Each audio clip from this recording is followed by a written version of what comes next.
Good morning!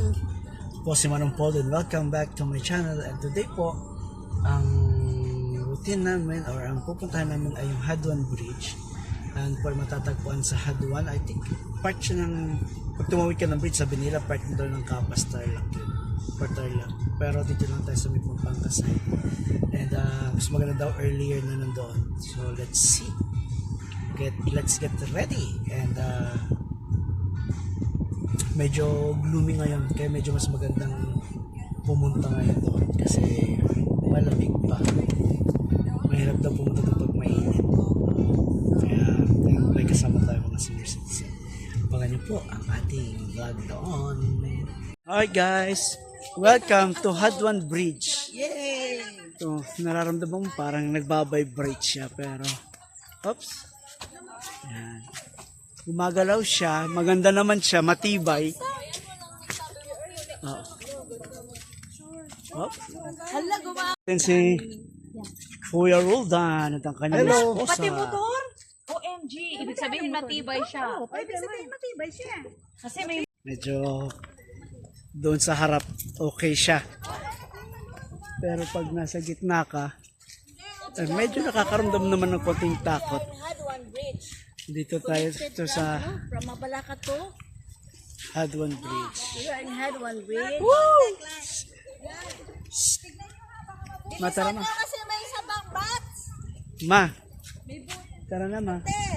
Kasi may susunod pa. Tayo, may sabang bats. Wait lang kuya. So hindi pwede sabay-sabay na. na may butas ha. Ito, dito rumaragasa yung mga lahar dati nung pag umuulan. Ako marami na uli dito na bata siguro.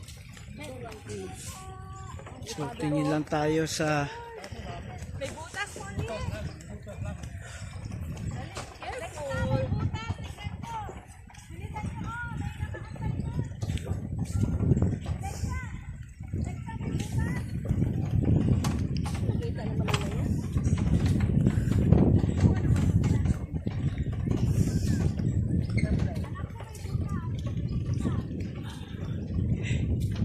ang ingay.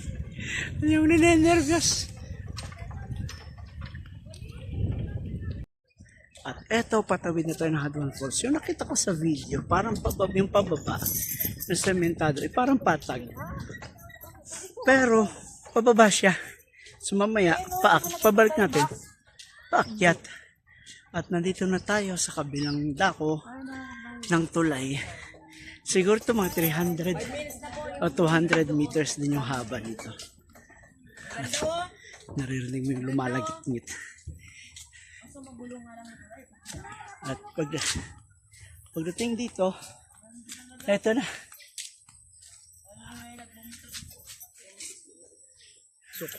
Sacobia River.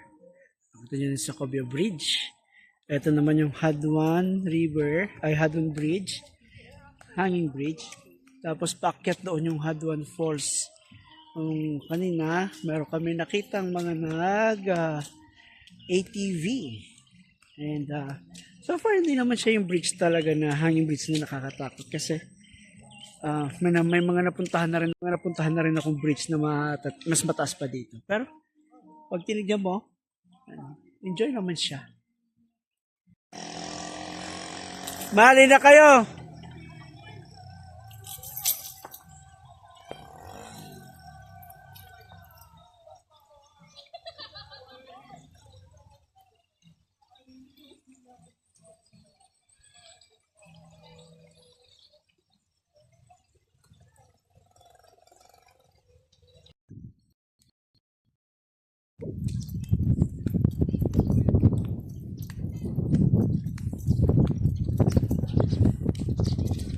Ay, naglaro na sila.